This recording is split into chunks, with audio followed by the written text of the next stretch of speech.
Bonjour et bienvenue sur le séminaire René Guénon.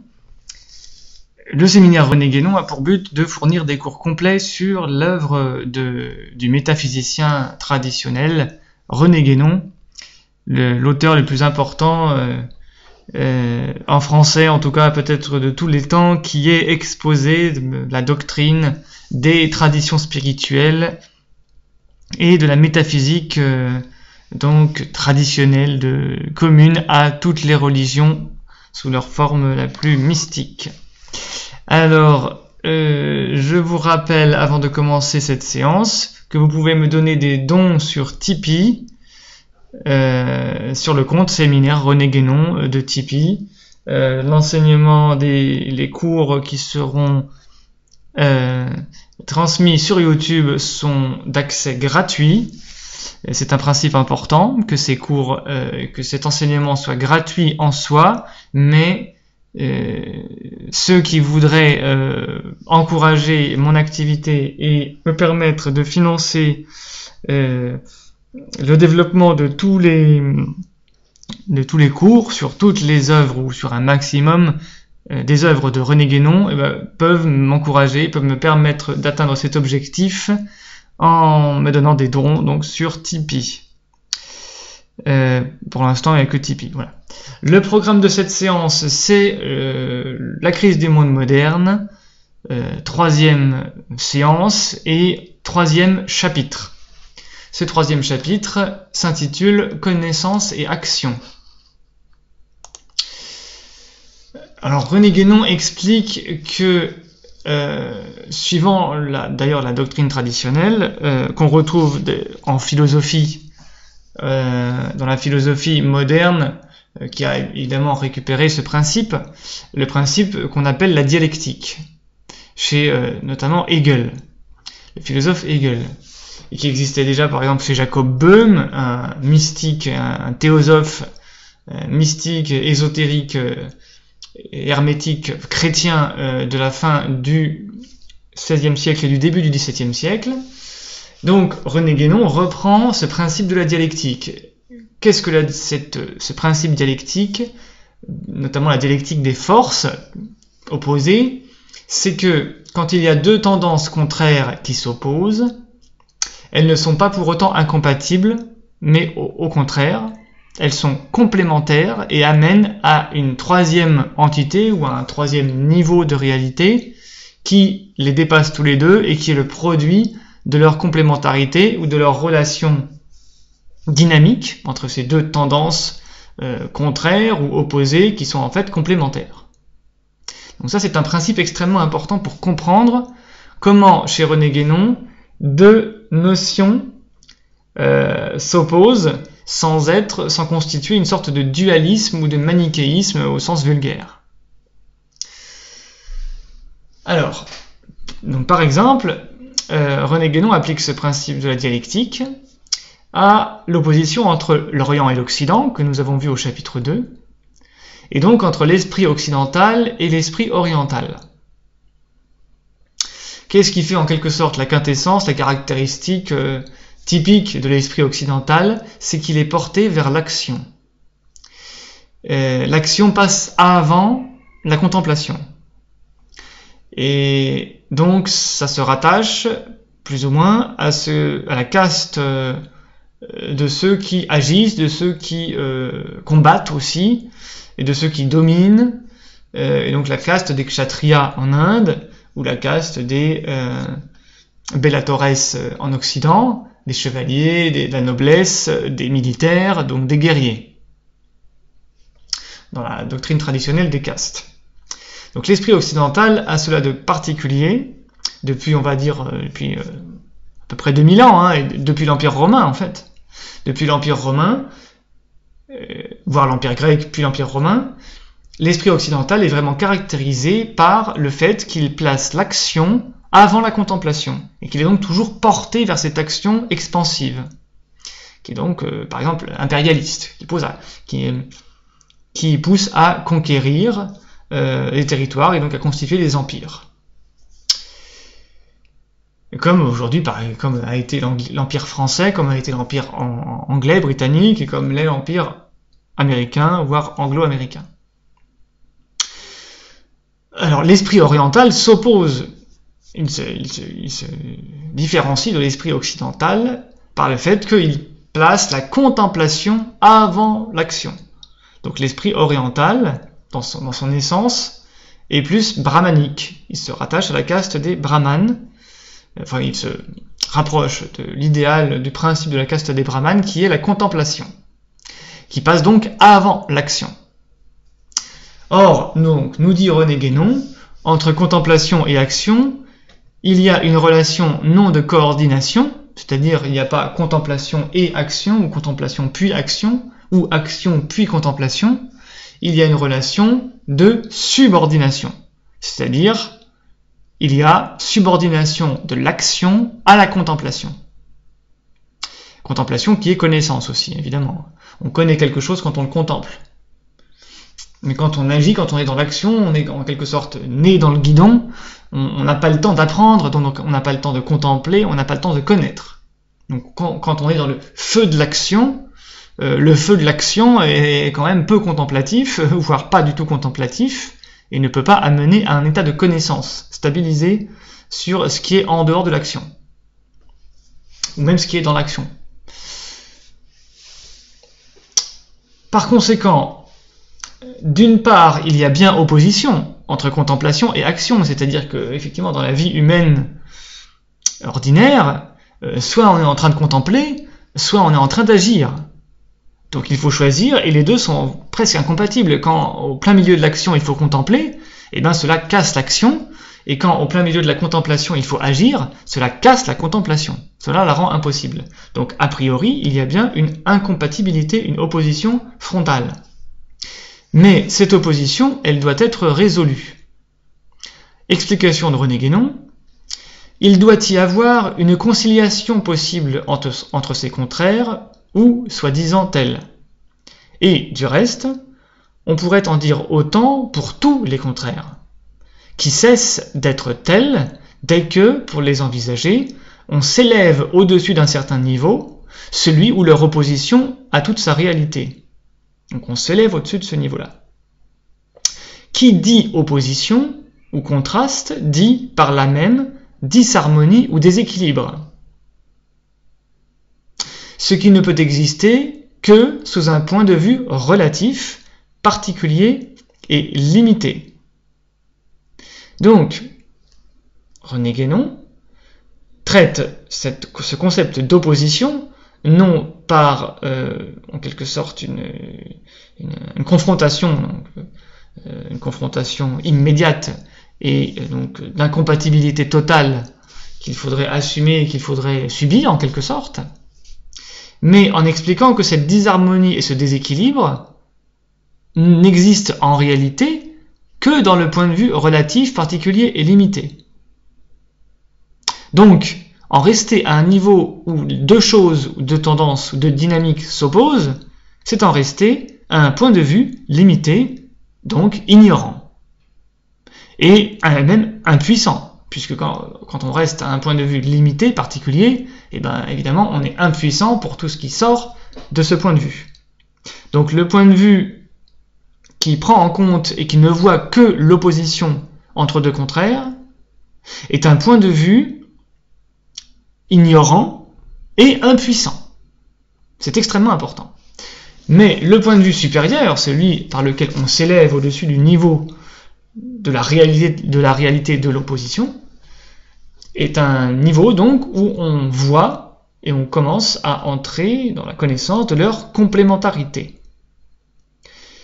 Mais celle-ci ne doit pas faire oublier l'importance de la supériorité de l'une des deux par une prédominance de droit, c'est-à-dire ce qui mérite en soi d'être considéré comme supérieur.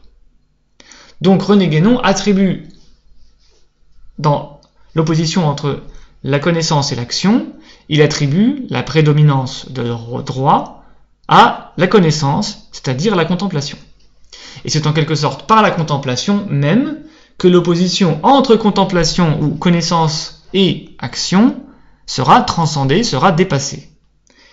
Et donc, entre contemplation et action, il peut y avoir justement dans le domaine de l'action elle-même, dans le domaine du devenir de la vie courante en quelque sorte, il y a une opposition temporelle ou pragmatique, mais il n'y a pas une opposition de principe parce que justement la connaissance ou la contemplation supplante l'action et en quelque sorte elle est le principe même de l'action. Alors il va expliquer ça encore autrement. Et donc c'est cette connaissance et cette contemplation qui va être le principe même de la transcendance et du dépassement des oppositions, justement. Donc nous allons voir comment. Donc René Guénon nous explique que même dans un rétablissement traditionnel, l'Occident restera quand même majoritairement dans l'action. Il faut être réaliste.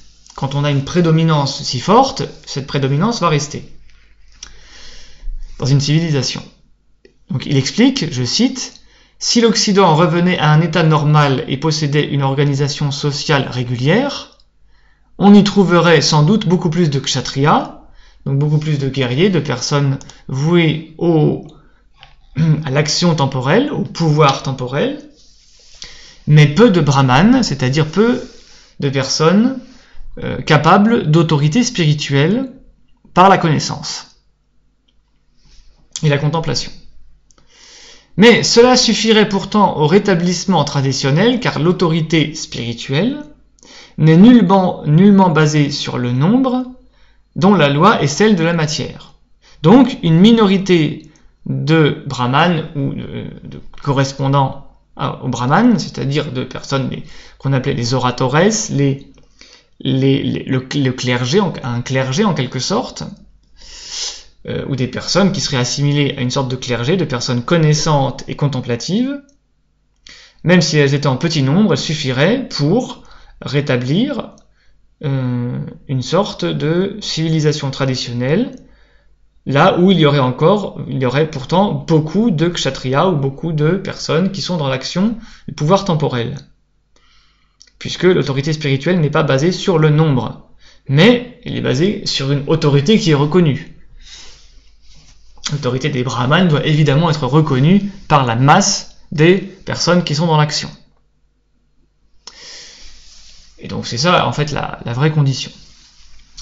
L'esprit occidental, donc celui qui met l'action avant la contemplation, n'est apparu qu'à une époque fort récente, ce qui, en dehors de toute considération, peut déjà donner à penser qu'il est quelque chose d'anormal. Effectivement, même si en Occident, René Guénon reconnaît que on revenait à un état traditionnel où quand même l'esprit d'action dominerait, ou en tout cas surpasserait dans la masse, dans la majorité, l'esprit de contemplation, eh bien c'est quand même quelque chose d'anormal que l'action l'emporte sur la contemplation. Au contraire, chez les orientaux établissent la supériorité et même la transcendance de la contemplation par rapport à l'action, mais ils n'en accordent pas moins à celle-ci, à cette action, sa place légitime et reconnaissent volontiers toute son importance dans l'ordre des contingences humaines. Donc les contingences, c'est-à-dire les conditions, les situations particulières. Alors, opposition donc entre contemplation et action. Essayons d'entrer dans le détail de cette opposition, qui doit donc être transcendée, être dépassée. La contemplation, c'est la vision et la connaissance des vérités immuables, c'est-à-dire des choses qui ne changent pas, et qui sont donc à la fois qui ne sont pas conditionnées, qui ne sont pas limitées par le temps, qui ne sont pas limitées par l'espace non plus, qui sont donc universelles. Mais pour qu'elles soient évidemment ni limitées ni par le temps ni par l'espace, ces vérités, un peu donc des vérités théoriques, contemplatives, donc il faut qu'elles soient en quelque sorte accessibles uniquement justement par la contemplation. Et non pas par l'action, puisque l'action est dans un temps et dans un espace particulier. On ne peut agir, intervenir, que dans un espace et un temps particulier, un cadre spatio-temporel. Donc l'action ne se situe que dans le cadre de formes contingentes et variables. Tandis que la contemplation se situe dans les vérités invariables.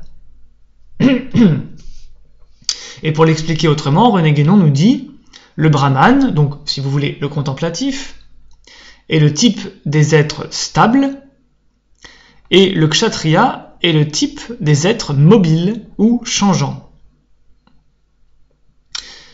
Il démontre cela métaphysiquement en disant « L'action, n'étant qu'une modification transitoire et momentanée de l'être, ne saurait avoir en elle-même son principe et sa raison suffisante. Si cette action, donc, ne se rattache à aucun principe qui est au-delà de son domaine contingent, elle n'est qu'une pure illusion. » Donc ça, c'est un des enseignements cruciaux, un des enseignements fondamentaux de la doctrine traditionnelle transmise par René Guénon, c'est que l'action qui est détachée d'un principe, un principe qui est donc de l'ordre des vérités immuables, transcendantes, non contingentes, invariables, universelles, une action qui ne se rattacherait pas à ce principe-là, ce principe de la contemplation de ces vérités immuables, ne serait qu'une pure illusion.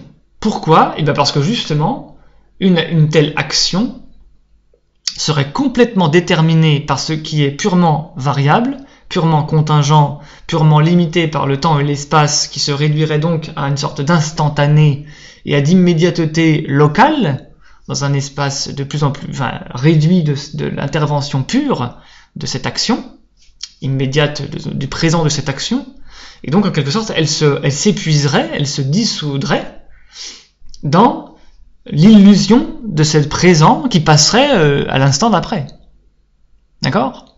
Et qui ne serait donc qui n'aurait aucune influence sur l'espace qui sortirait de cette action. Donc cette action en quelque sorte se dissoudrait, en quelque sorte dans son présent qui passe par définition. Mais une action qui serait rattachée à un principe échapperait à cette illusion et pourrait avoir une influence beaucoup plus importante par son rattachement à une forme d'universalité que contient donc le principe, universalité et intemporalité qui est caractéristique du principe, donc de ces vérités immuables de la contemplation.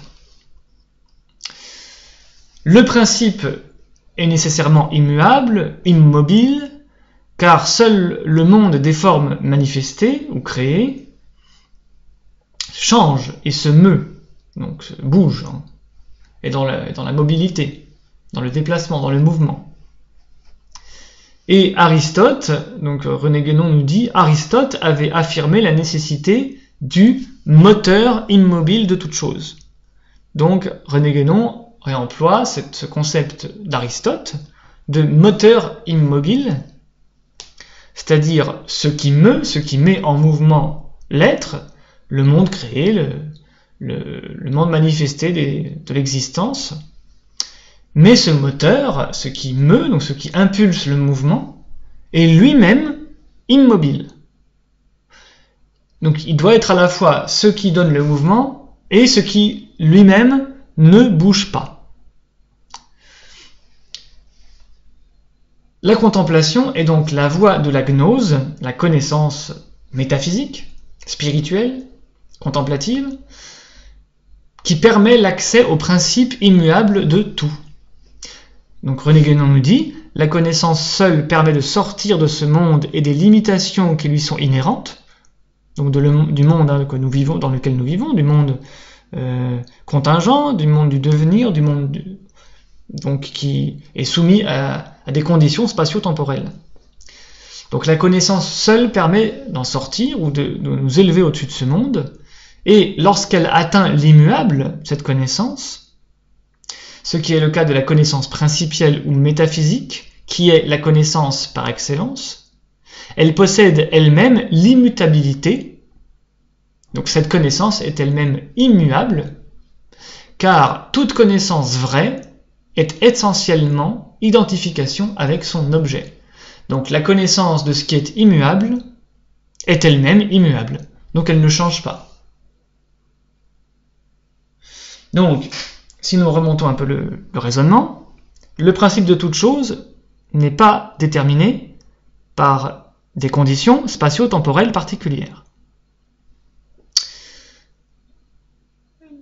Donc, ce principe est immuable et il n'est accessible que par la contemplation qui amène donc à la connaissance de ce principe.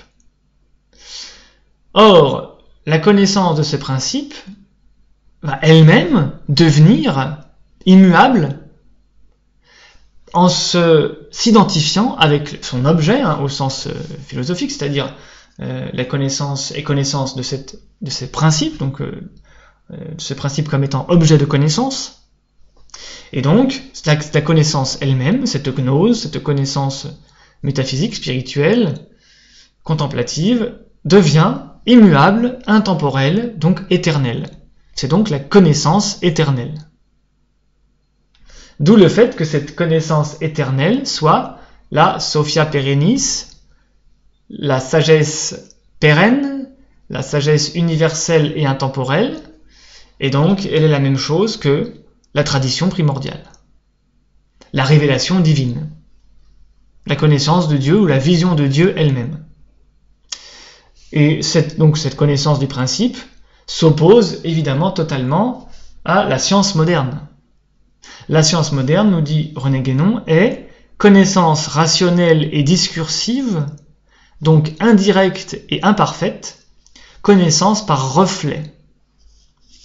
Autrement dit, la science moderne est une science qui est beaucoup plus dans des détails contingents, qui se limite à une vision purement logique et rationaliste de tout ce qui existe, de tout ce qui est, et elle est discursive, c'est-à-dire qu'elle ne se démontre que par une suite d'arguments soumis à une sorte de succession de détails argumentatifs qui passent par des preuves indirectes et plus ou moins imparfaites.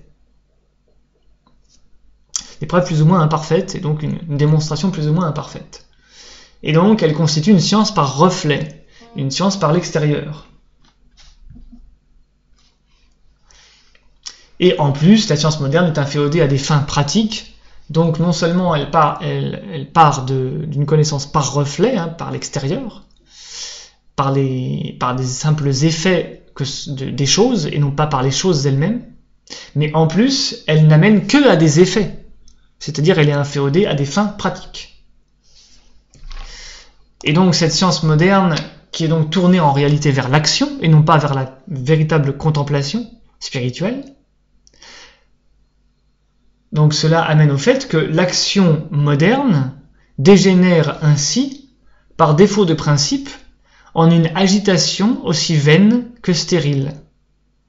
Et c'est cette action, donc ce monde moderne qui est en quelque sorte dans un engrenage infernal d'une action qui est de moins en moins contemplative, de moins en moins connaissante, de moins en moins spirituelle, cette action moderne participe évidemment à la dissolution, à la décadence et à la crise du monde moderne, et qui amène donc à sa dissolution et à sa destruction ultime. Et c'est donc une vision extraordinairement lucide et juste de la modernité chez René Guénon. Il décrit par exemple ce monde moderne comme ayant un monde qui a un besoin d'agitation incessante, de changement continuel, de vitesse sans cesse croissante, comme celle avec laquelle se déroulent les événements eux-mêmes. Et c'est le cas par exemple des informations télévisées ou radiophoniques. On doit transmettre les informations à la vitesse avec laquelle les événements se déroulent eux-mêmes. D'où les chaînes d'information continues par exemple. C'est la dispersion dans la multiplicité et dans une multiplicité qui n'est plus unifiée par la conscience d'aucun principe supérieur. Et c'est là encore d'une lucidité extraordinaire sur tout ce qu'il y a dans le monde moderne de plus justement moderne. Et donc tout cela a des conséquences assez graves sur l'état d'esprit, donc l'esprit de l'action occidentale. C'est l'analyse donc quand l'esprit occidental s'occupe quand même d'une forme de connaissance, il constitue une analyse poussée à l'extrême, un morcellement indéfini, une véritable désagrégation de l'activité humaine, et de là, l'inaptitude à la synthèse et l'impossibilité de toute concentration. Et ce dernier terme de concentration est d'ailleurs essentiel, puisqu'on ne peut atteindre la contemplation, et donc la connaissance métaphysique, la vraie connaissance en tant que telle, que par la concentration. La concentration est une condition de la connaissance, et elle est d'ailleurs à prendre au sens propre de retour au centre. Et c'est ce retour au centre à partir duquel seul on peut s'élever au principe des vérités immuables, des vérités universelles. Et c'est là que ça devient de plus en plus ahurissant de vérité et d'actualité, puisque l'action porte sur la matière essentiellement, cette primauté moderne occidentale de l'action amène à une primauté et une primauté des conditions matérielles. Et donc, nous dit René Guénon, à une matérialisation de plus en plus accentuée, car la matière est essentiellement multiplicité et division, et c'est pourquoi tout ce qui en procède ne peut engendrer que des luttes et des conflits de toutes sortes, entre les peuples comme entre les individus. Plus on s'enfonce dans la matière, plus les éléments de division et d'opposition s'accentuent et s'amplifient. Et donc c'est là encore un des enseignements fondamentaux, vraiment, d'une lumière, d'une clarté aveuglante, pour quiconque accède à un degré de lucidité sur le monde moderne. La matière n'est pas un principe d'unification, d'universalisation ou d'intemporalité, d'éternité, ou même de durabilité. La matière est dans la corruptibilité, le devenir, la désagrégation, le changement permanent et la division, la multiplication permanente. La matière se démultiplie, se désagrège en permanence. Et donc, plus on s'enfonce dans la matière, plus on s'enfonce dans la division. D'où aussi la tendance à l'instantanéité, nous parle René Guénon en 1927, avant qu'il y ait même, ne serait-ce que le développement dans tous les foyers du téléphone. Donc vous imaginez, ou de la radio à l'époque, il n'y avait pas encore dans tous les foyers, dans toutes les maisons, chez les particuliers, le téléphone, la radio, etc. Et il parlait déjà de cette tendance à l'instantanéité, qui a amené à la télé-réalité, à Twitter, au site internet d'information, de messages instantanés, etc., etc., messagerie instantanée, justement. Il parlait déjà d'instantanéité en 1927. Donc, cette tendance à l'instantanéité ayant pour limite un état de pur déséquilibre, qui, s'il pouvait être atteint, coïnciderait avec la dissolution finale de ce monde. C'est-à-dire que quand on atteint le point d'instantanéité absolue, vers lequel le monde actuel, par son désir de matérialisation, de contrôle total sur la matière, par l'action pure, en quelque sorte, eh bien, il atteindra un point où l'instantanéité pure sera atteinte, mais quand elle sera atteinte, elle détruira le monde, tel que nous l'avons défini à la première séance, c'est-à-dire ce monde, cette civilisation, cette structure civilisationnelle, mentale, scientifique, technique, économique, sociale, politique, culturelle, se dissoudra complètement lorsque cette instantanéité pure sera atteinte, puisque l'instantanéité pure se détruit elle-même dans son passage. La même chose se produit dans l'ordre scientifique, c'est la recherche pour la recherche, sans forcément de résultats, même partiels au niveau théorique, et non au niveau des applications évidemment. Il y a toujours des résultats dans les applications plus ou moins contingentes, justement. Et donc la recherche scientifique, elle aussi dans une sorte d'instantanéité dans laquelle elle se perd, où elle publie des résultats plus ou moins partiels, extrêmement relatifs de ses recherches. Et donc elle ne fait que alimenter un véritable chaos, au milieu duquel il serait vain de chercher quelques éléments définitivement acquis, si ce n'est une monstrueuse accumulation de faits et de détails qui ne peuvent rien prouver ni rien signifier. Donc pour René Guénon, on ne peut acquérir quelque chose définitivement que dans le domaine spirituel, qu'on appellera aussi le domaine initiatique ou le domaine mystique si vous voulez, mais disons le domaine contemplatif et spirituel. Dans le domaine de l'action, c'est-à-dire le domaine des formes manifestées et matérielles, rien n'est acquis définitivement. Et oui, quand vous agissez sur la matière, sur du bois, sur de la nourriture, sur quoi que ce soit, en fait, votre action ne va rien vous permettre d'acquérir définitivement. Votre action, elle va elle-même avoir un effet totalement relatif, totalement passager, plus ou moins temporaire. Donc, évidemment, la science qui est intégralement soumise au principe de l'action, est une science qui est intégralement soumise à ce qui est totalement relatif, et donc à ce qui ne peut amener à aucune vérité absolue.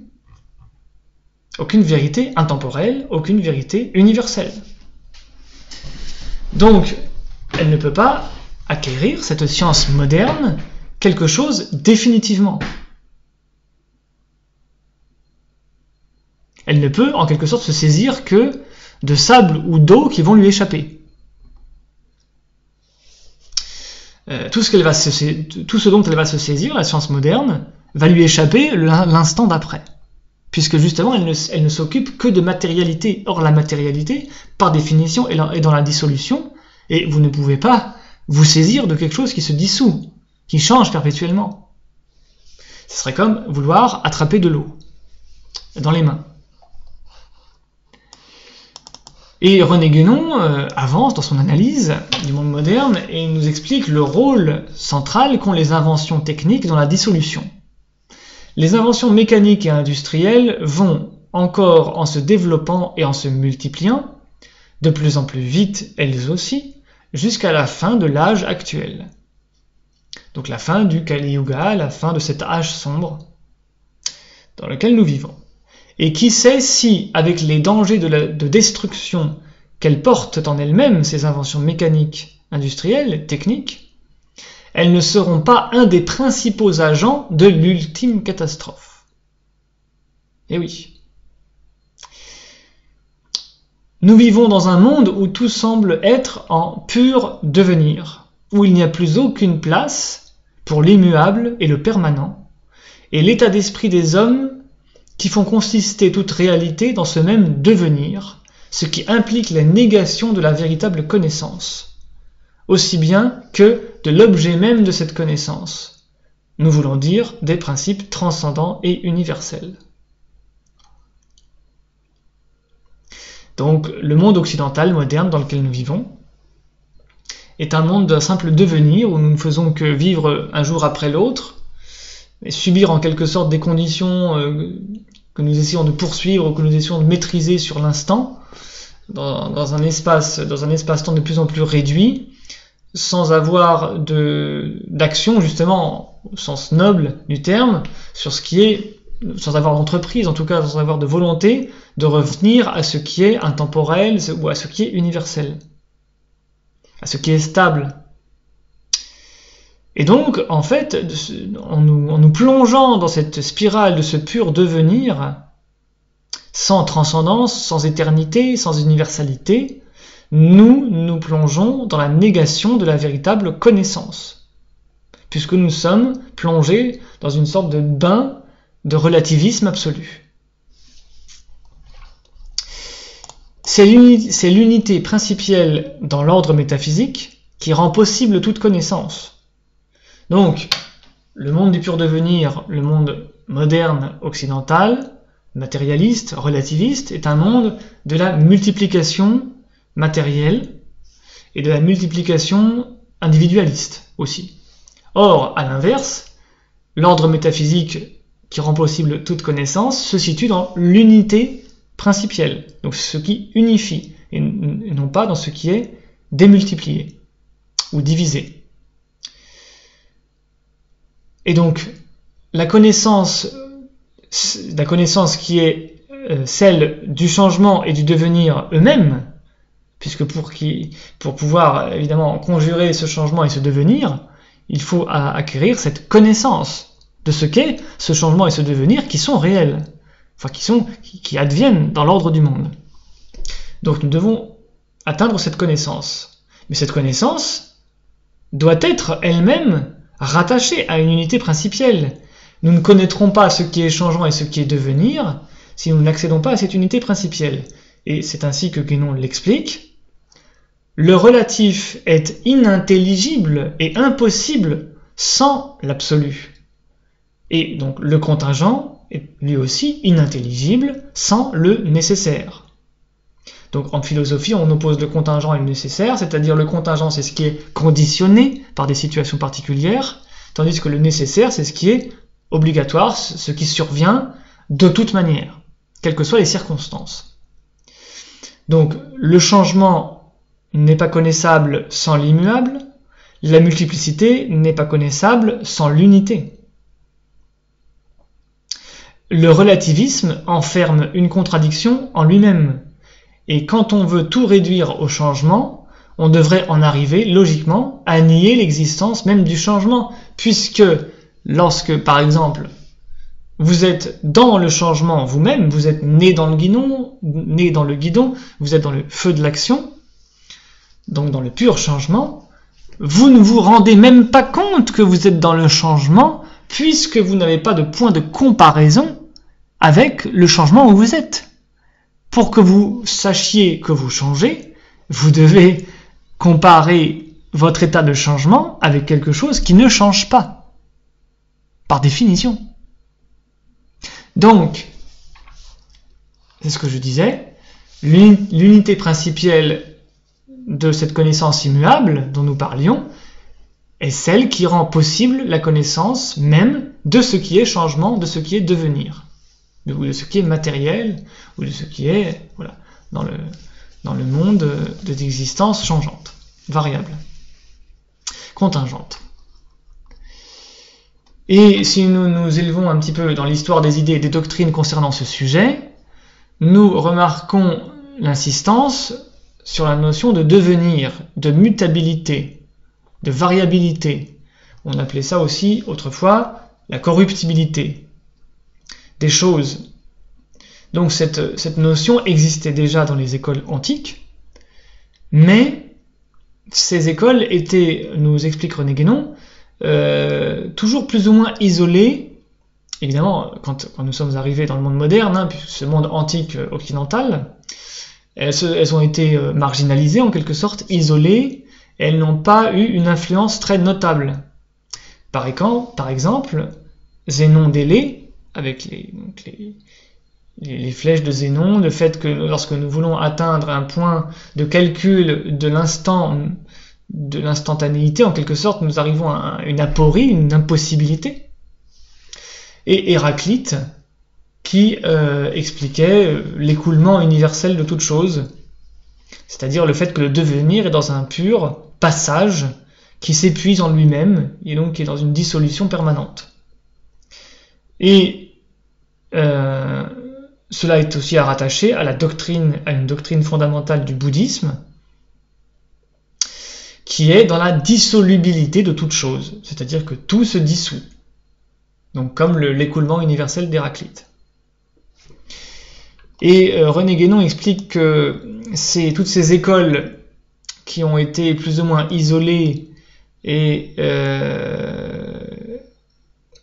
qui n'avaient jamais une influence très notable sur la connaissance des principes éternels dans les civilisations traditionnelles, c'est-à-dire le fait que tout s'écoule de manière universelle, la doctrine de Zénon d'Élée ou la doctrine de la dissolubilité de toute chose dans le bouddhisme, étaient des points de vue qui n'étaient pas les points de vue suprêmes dans une doctrine traditionnelle complète et à proprement parler, puisque c'était le point de vue sur le monde changeant, qui devait être donc subordonné à la connaissance des principes éternels, universels, immuables.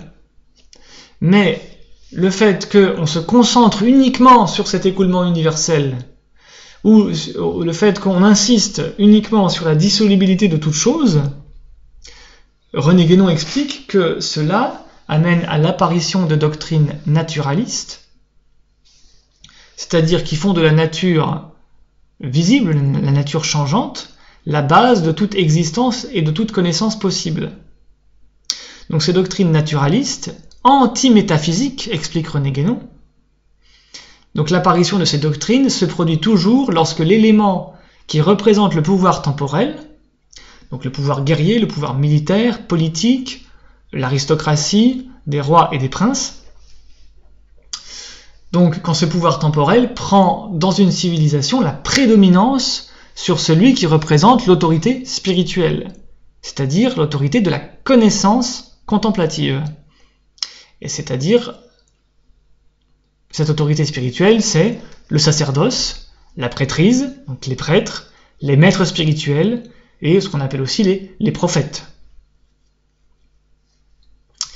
Et par conséquent, René Guénon explique que lorsque ces doctrines naturalistes de l'écoulement universel qui domine tout, de la dissolubilité de toute chose, en sont venus à constituer des philosophies du devenir, eh bien, cela a amené naturellement à la croyance dans le progrès, à l'évolutionnisme.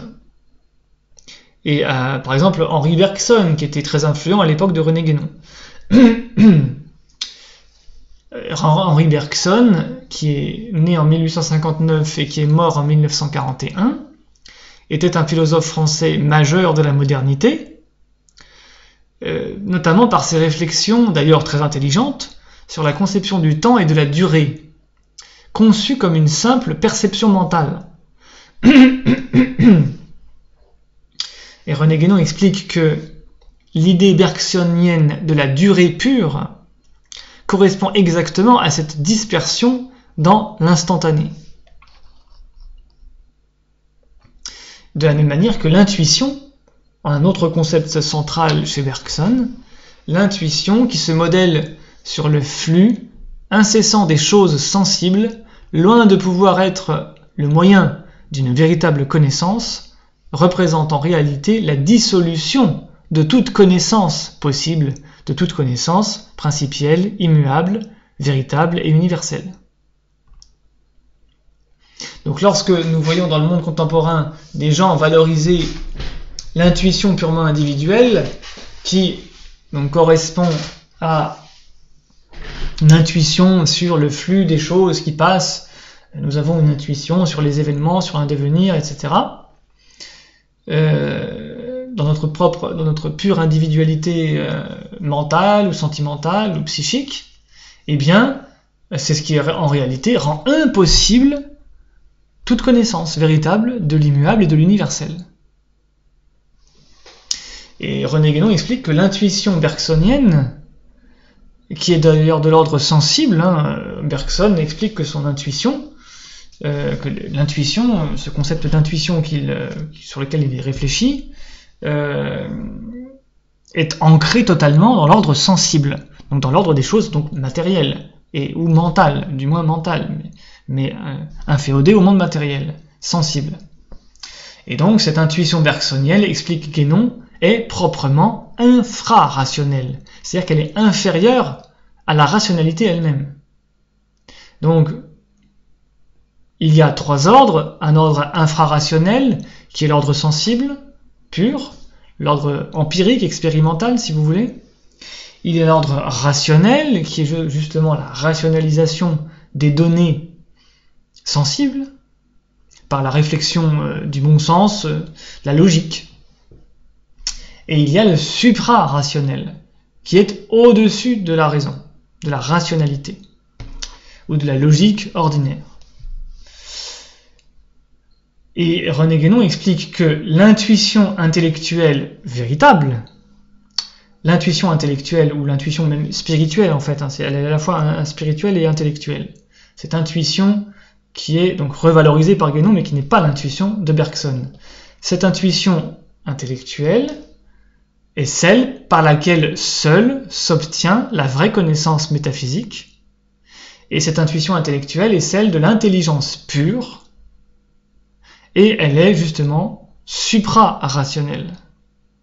Donc il y a une intuition de l'ordre sensible purement individuel qui est infrarationnelle, et il y a une intuition intellectuelle transcendante en quelque sorte, métaphysique, et c'est cette intuition intellectuelle qui est seule supra-rationnelle. Fin du chapitre 3 de la crise du monde moderne et fin donc de ce cours. Et à la prochaine fois pour le chapitre 4 de la crise du monde moderne de René Guénon.